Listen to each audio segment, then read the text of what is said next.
On va tout de suite écouter la maman de Rosa dont je parlais dans mon sommaire. Ce qu'elle dit est absolument poignant. Vous allez entendre l'émotion de cette maman, sa culpabilité, alors que Dieu sait qu'elle a fait tout ce qu'elle pouvait pour alerter, pour tirer la sonnette d'alarme par rapport au principal suspect, Jérôme Barella. Écoutez, elle s'exprimait ce matin. Aujourd'hui, je suis là pour essayer de changer les choses et qu'il n'y a pas d'autres enfants qui souffrent. Comme moi, je souffrais à côté de ma fille, comme je pleurais tous les soirs, que je couchais avec la culpabilité, que je ne pouvais pas protéger ma fille, que je ne pouvais pas être là et qu'elle souffre aucun enfant. Moi, je posais 2025, le août 2025, je posais une plainte pour viol contre Jérôme Barella, avec le médecin qui ont fait des tests, des épreuves pour ma fille, qu'elle était entendue pendant des heures et des heures pour montrer qu'elle ne ment pas. Et un médecin gynécologique oui. Qui a vu qu'il y avait une délétion oui. Oui. Et psychologique 2 fois. Et en attendant, il n'y avait rien été fait. La justice n'a pas fait son travail. Et je ne comprends pas comment on peut attendre 1 an pour que quelqu'un qui est mort. Je ne comprends pas. Pourquoi il faut attendre autant longtemps? Avoir des réponses. Je appelais tous les lundis matins. Tous les lundis matins, le temps que ma fille elle était chez le psychologue, moi j'ai appelé la gendarmerie. Gendarmerie d'Auch? Le gendarmerie de Florence, le gendarmerie de Lectoure, le gendarmerie de Auch. Et chaque fois, j'ai eu des réponses. L'affaire, il est en cours. Mais je suis la maman de victime. Je ne peux pas entendre ça, qu'il est en cours. Il n'était pas entendu, il n'était pas convoqué.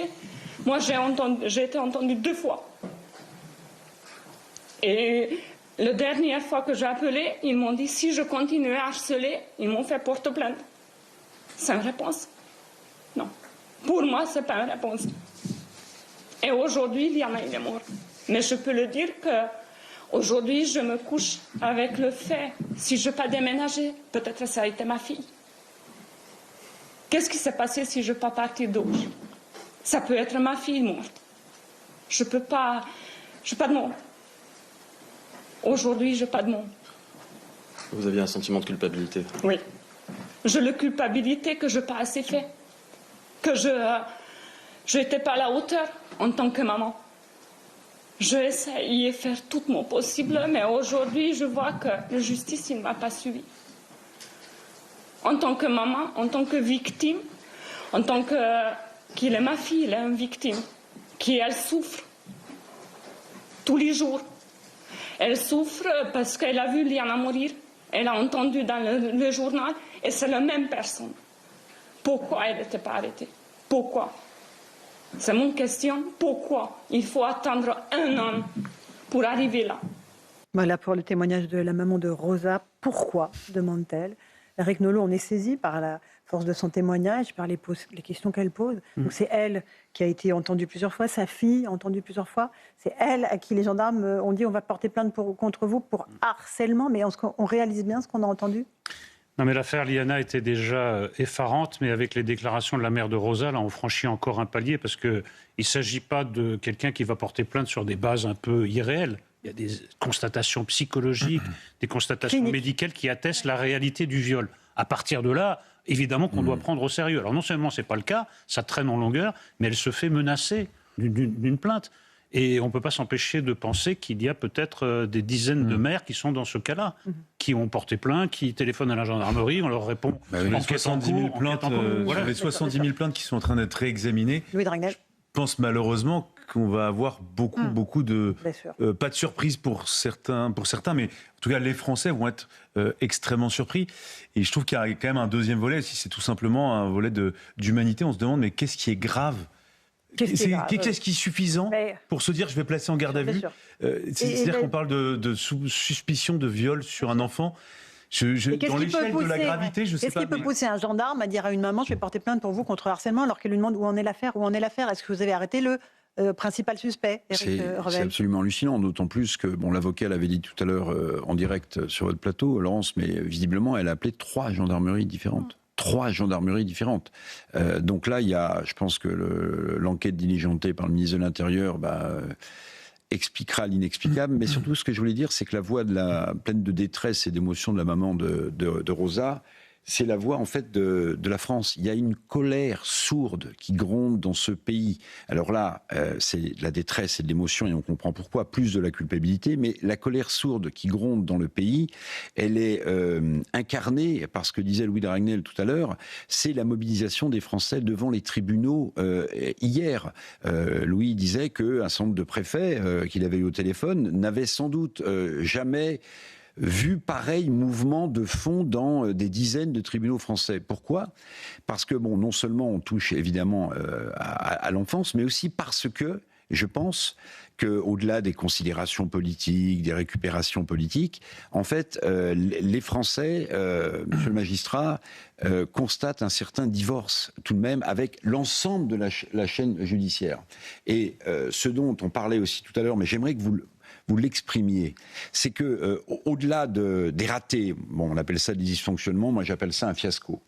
Au-delà de ce fiasco, les Français, déjà, sur la plupart des affaires très médiatisées, mais pas que, ne comprennent pas les décisions de la justice, ne comprennent pas les motivations des peines. Jérôme Posa vous répond, il est magistrat et premier vice-président du tribunal judiciaire de Nancy. Alors, je vais répondre en 2 temps. Je vais peut-être répondre d'abord sur la communication. Avec l'association que je préside, on porte... Qui s'appelle l'association Amour de la Justice. Amour de la Justice. Qui regroupe à la fois des professionnels du droit et des citoyens. On réfléchit à demander l'instauration dans chaque tribunal d'une cellule de communication qui soit accessible aux médias et qui vienne expliquer sur des affaires comme celle-là ou sur des affaires médiatiques où on va sortir un jugement avec une motivation qui explique aux Français et qui essaye de dépassionner, en tous les cas de vulgariser un petit peu ce qu'il y a derrière un dossier pour des fois empêcher qu'il y ait des mauvaises compréhensions ou des mauvaises exploitations. Ça, c'est la première chose. Il faut qu'on le fasse. Je sais que le président du tribunal de Paris a commencé à le faire. La Cour d'appel de Paris va aussi instituer un porte-parole. Je pense qu'il faut le généraliser à l'ensemble du territoire. La deuxième chose que je veux dire, c'est que vous avez, à travers ce témoignage qui saisit au cœur l'expression de ce qu'on appelle la victimisation secondaire. Et ça, il faut que l'ensemble de la chaîne pénale en soit conscient aujourd'hui. On fait souffrir la double peine 2 fois plus cette mère par l'inertie et l'inorganisation. Il faut une triple révolution aujourd'hui. La première, c'est une révolution culturelle. C'est-à-dire que il faut avoir à l'esprit que 99% de ces agressions et de ces crimes sont commis par des hommes. Et qu'on est dans une sorte de culture du viol de l'enfant, du viol mineur. Il faut l'avoir à l'esprit. Deuxièmement, vous avez raison. Révolution de l'organisation de la chaîne pénale. Je suis d'accord un petit peu avec les commentateurs, les journalistes autour de ça. Il faut qu'on soit beaucoup plus efficace, il faut qu'on soit beaucoup plus moderne.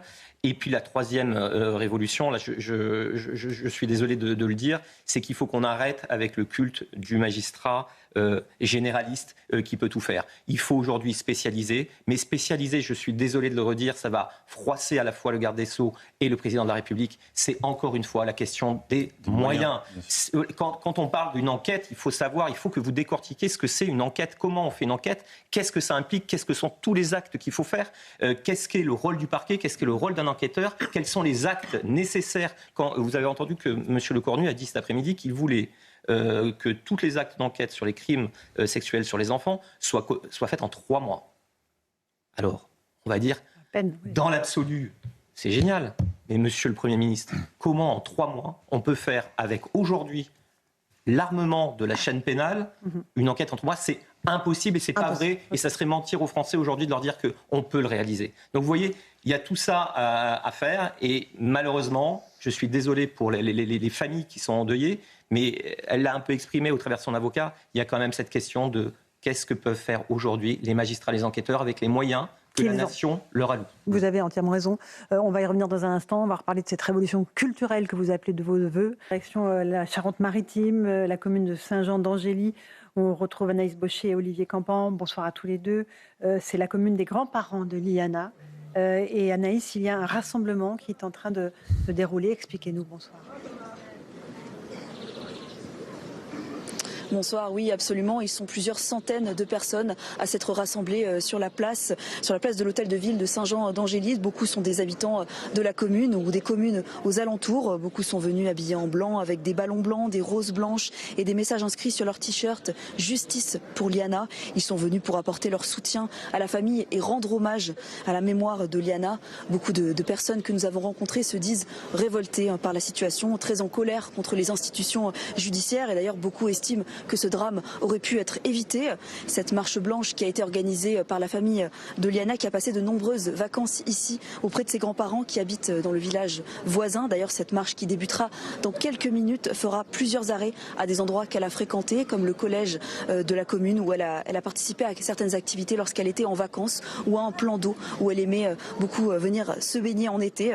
Si ses grands-parents ont indiqué qu'ils préféraient se recueillir dans le silence, sa tante a indiqué qu'elle ferait un discours au collège qui sera suivi par 1 minute de silence. Merci beaucoup Anaïs Baucher et Olivier Campan qui suivent cette marche blanche donc en Charente-Maritime. J'aimerais qu'on revienne sur ce que vous disiez, monsieur le magistrat Jérôme Posa, sur cette espèce de culture, cette indulgence vis-à-vis de la pédophilie ou de la pédocriminalité dans notre pays. On va écouter un avocat qui s'appelle Michel Amas, marseillais, qui a témoigné il y a quelques semaines devant l'Assemblée nationale sur le traitement judiciaire des abus sexuels et de l'inceste. Lui, il dénonce ce phénomène qu'il fait remonter aux années 60-70 et aux écrits de Gabriel Matzneff. Écoutons-le. Tous nos moyens sont de le narcotrafic. Et que les enfants, tout le monde s'en fout. Pour une raison encore plus simple qui est horrible, c'est que notre pays est friendly avec la pédophilie. Qu'on a accepté la chronique de Matzneff en 1976 dans Libération, qu'on a accepté de considérer comme un chef-d'œuvre Mort à Venise, que l'on accepte ce que l'on accepte David Hamilton, qu'on a accepté ça pendant des années et il y a une certaine complaisance. La mère qui déclare « mon enfant a été agressé », on va rentrer dans la protection de l'ASE. S'il est agressé, c'est qu'il y a un conflit prégnant entre les parents, parce que la mère ou le père, il y a peu de pères qui sont plaignants. Le parent qui est plaignant stigmatise le conflit. Le conflit parental, c'est 60% des dossiers de l'ASE. Stigmatise le conflit. Le deuxième élément, c'est qu'il va y avoir une plainte pénale, donc il y a une plainte. Donc il y a 2 éléments qui sont les feux rouges qui déclenchent le dossier d'ASE. Et qu'est-ce qui va se passer? C'est qu'on va extraire le gamin de la famille et que la plupart des clientes que nous défendons ont leurs enfants placés. Et comme la plupart du temps, il n'y a pas de... Je reviens, excusez-moi pour les propos et je vous demande pardon. Il n'y a quasiment jamais de condamnation. C'est abominablement long, il n'y a pas de condamnation. Ce qui va se passer est tout simple, c'est que l'enfant va être placé en famille d'accueil. C'est-à-dire que là, moi, quand papa m'a touché, ça veut dire on va vous placer votre gamin. Voilà pour ce constat d'un avocat, Michel Amas. Eric Nolot, sur cette culture qu'il décrit très bien, qui remonte aux années 60-70. Enfin, je ne veux pas entrer dans un débat littéraire, mais Matzneff et Mort à Venise, ce n'est pas tout à fait la même chose. Parce que Gabriel Matzneff ou d'autres, ça a participé vraiment d'un climat très général qui était porté par des médias. Il y avait une extrême indulgence qui paraît très étrange avec le recul. Il y avait quand même une tribune qui était parue dans Libération qui, aujourd'hui, paraît quand même effarante. Et c'était vraiment très accepté dans certains milieux. Il y a eu des affaires retentissantes encore récemment. Après, moi, je suis encore plus impressionné par la deuxième partie, c'est-à-dire qu'en effet, les femmes sont placées devant un dilemme impossible. Et c'est plutôt sur ça qu'il faut agir maintenant. Parce que cette culture de la pédocriminalité, bon, elle est à peu près dénoncée par tout le monde aujourd'hui, elle a fait beaucoup de ravages, mais là, cette situation des femmes devrait être réglée autrement. Je pense que c'est un verrou qu'il faut faire sauter. Femme et enfant, c'est-à-dire on porte plainte parce que son enfant est agressé, Eric Revel, et l'enfant est placé. Et il est placé dans des foyers où parfois il est même agressé. Oui, vous avez raison, mais c'est une double peine incroyable pour l'enfant qui est victime, c'est-à-dire que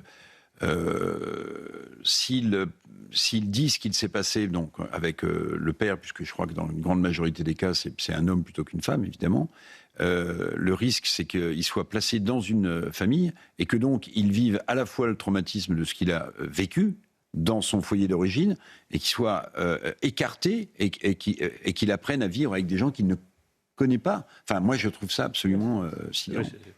Jérôme Posa, vous êtes magistrat, premier vice-président du tribunal judiciaire de Nancy. On voit que les Français s'interrogent sur le fonctionnement de la justice. Concrètement, ça ressemble à quoi une journée d'un magistrat? Ça commence à quelle heure? Ça se termine à quelle heure?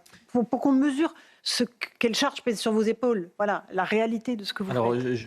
J'ai fait, moi, je suis passé au parquet et je suis actuellement au siège. Je vais vous parler. Alors, au parquet, je vais vous le dire, hein, ils ont vraiment pas de vie. Un parquetier, alors ça dépend des tailles de parquet. Vous avez des grands parquets comme Paris, Lille, qui sont assez sectorisés. Mais par exemple, pour prendre un petit peu comme le parquet d'Auch, qui est un parquet très regroupé, ils sont 4. Je crois qu'il y a un peu plus de 10 000 plaintes, de ce que j'ai compris, par an. La journée d'un parquetier, sa semaine, c'est l'audience, au moins 2 fois aller prendre des réquisitions à l'audience, avoir travaillé ses dossiers, tomber les piles que vous avez vues, que vous passez en boucle dans les reportages sur les compagnies de gendarmerie, on a les mêmes au parquet.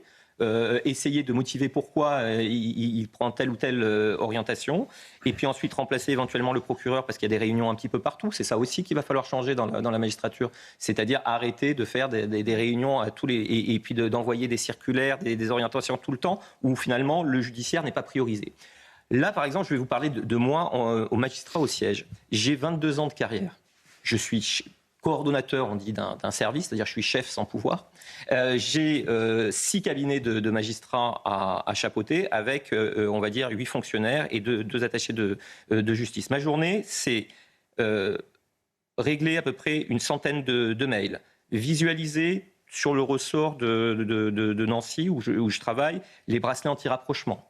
Qu'est-ce qu'il y a les dossiers. Pour les violences conjugales. J'ai 500 dossiers à suivre, par exemple, en ce moment. Et en plus de ça, je dois appliquer la réforme de M. Darmanin à moyens constants, c'est-à-dire que je suis juge d'application des peines chargé des affaires de criminalité organisée.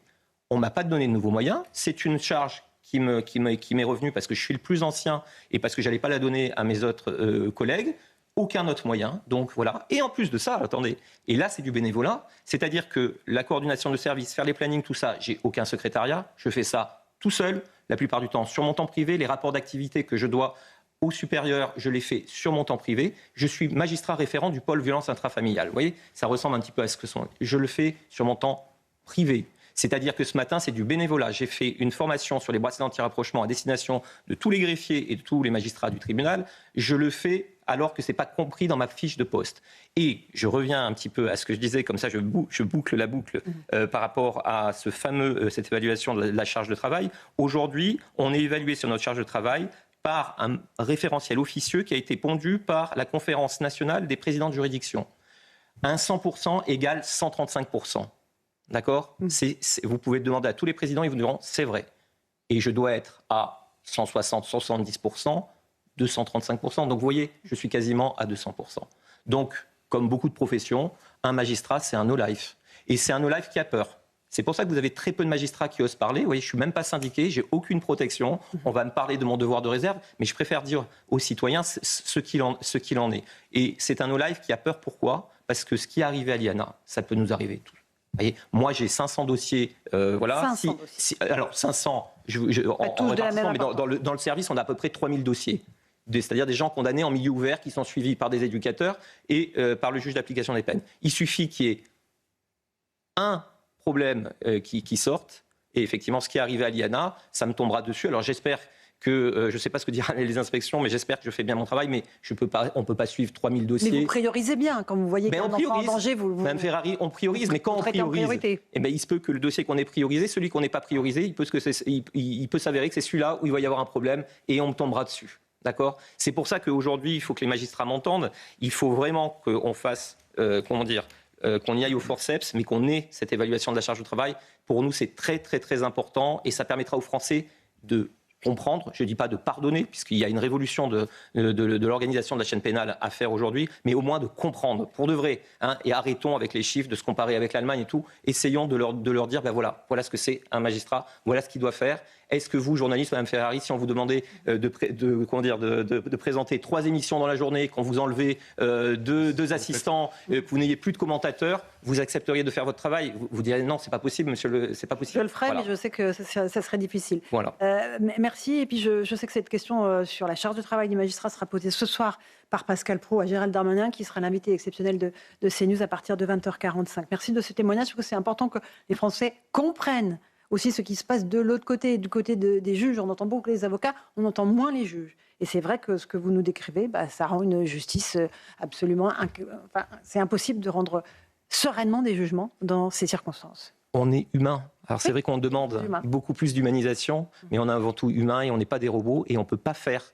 se dire, la nation est en droit de nous demander des choses. Hein. Vraiment, il faut pas que vous soyez dans l'idée que les magistrats veulent se défausser. On veut bien qu'on nous demande des comptes, mais donnez-nous les moyens, effectivement, de rendre des comptes aux Français. Merci de ce témoignage. On va écouter, avant de rejoindre encore une de nos équipes sur place, le témoignage de Lisa.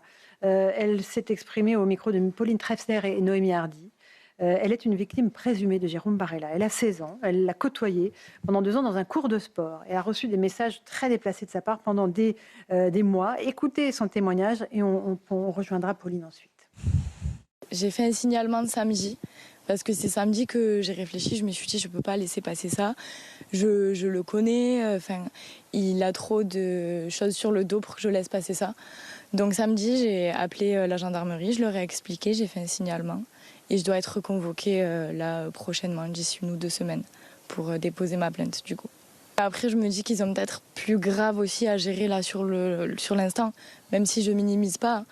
Je sais bien que c'est grave, je me dis juste qu'ils ont peut-être d'autres priorités d'abord.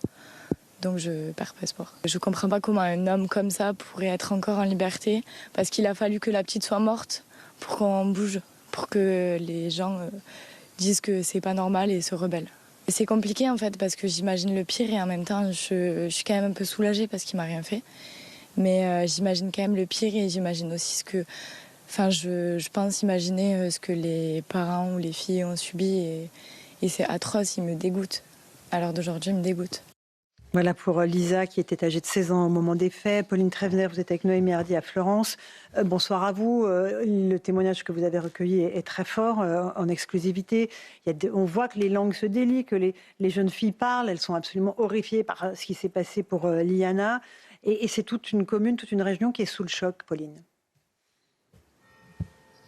Oui, Laurence, les témoignages se multiplient ici à Florence, mais également dans d'autres communes du Gers. C'est cela depuis l'interpellation de Jérôme Barella dans le cadre du meurtre de la petite Liana. Car depuis, son nom est relayé par tous les médias, sa photo largement partagée, et ses victimes reconnaissent leur agresseur. Ça a été le cas de la mère de la petite Rosa, cette petite fille qui aurait été violée à plusieurs reprises en 2025. Une plainte avait été déposée en août 2025 par sa mère et depuis il n'y avait pas eu de retour par la justice. Alors cette mère de famille aujourd'hui est très en colère, indignée. Elle ne comprend pas comment cela est possible. C'est le drame de trop, la mort de cette petite Liana. C'est aussi le cas de Lisa, le témoignage que vous venez d'entendre. Cette jeune fille qui avait 15 ans au moment des faits lorsqu'elle a été harcelée sexuellement par Jérôme Barella. Et elle a choisi de témoigner aujourd'hui pour nous exprimer sa colère contre la justice. Son signalement a été fait seulement samedi dernier après la disparition de la petite Liana, car pour elle c'était important de montrer aux enquêteurs qu'il y avait beaucoup de signalements, que le profil de Jérôme Barella était très inquiétant, toujours avec ce même mode opératoire. C'est ce qu'on comprend ici, c'est que c'était toujours cette technique d'approche avec les enfants, de les appâter avec des goûters, des fast-food. C'est comme ça que Jérôme Barella aurait appâté toutes ses victimes. Il pourrait y en avoir encore d'autres dans les prochains jours, Laurence. Merci Pauline Trefsner et Noémie Hardy. Célia Barotte, en un mot, qu'est-ce qui va se passer maintenant ? Le temps de la justice est désormais là. Qu'est-ce qui va se passer pour le principal suspect? Le parcours judiciaire commence? Eh bien oui, il va être confronté aussi à ces différents témoignages. Ce qui est important pour les enquêteurs, c'est de mettre en commun tous ces témoignages et on voit ce mode opératoire qui se révèle, notamment avec le fait et Pauline l'a rappelé, c'est qu'il utilise ses propres filles comme appât pour dire « Ah, mes filles veulent te revoir ». Il utilise aussi les activités sportives, les pyjama parties, les invitations. Voilà, il se présente comme le père idéal, le papa aussi qui est ami avec les amis de ses filles.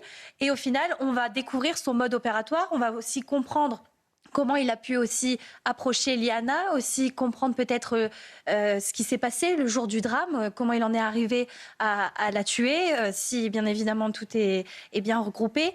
Et donc c'est vraiment une autre phase judiciaire. C'est important que ces signalements soient pris en compte. Laurent Nunez hier a bien confirmé qu'il y avait donc 6 plaintes officielles.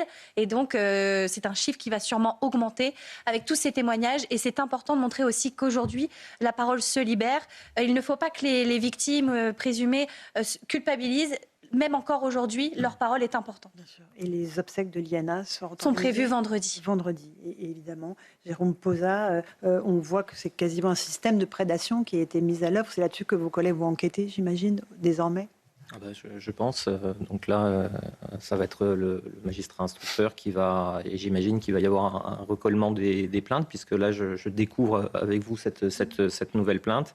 Donc, vu le mode qu'il a adopté, oui, voilà, il a utilisé ses propres filles pour avoir accès à d'autres enfants. Après, c'est ce que je disais, c'est dans la révolution culturelle dont je parlais tout à l'heure, il faut aussi qu'il y ait une vigilance citoyenne. La justice, on ne peut pas tout faire. Il va falloir que chacun aussi soit le périscolaire, le scolaire, et puis même les parents. Vous voyez, c'est voilà, les goûters, les histoires de chatouilles, tout ça. Il faut. Alors, c'est très dur, mais je pense que ça passe aussi par une prise de conscience de tout le monde, et notamment, une prise de conscience citoyenne.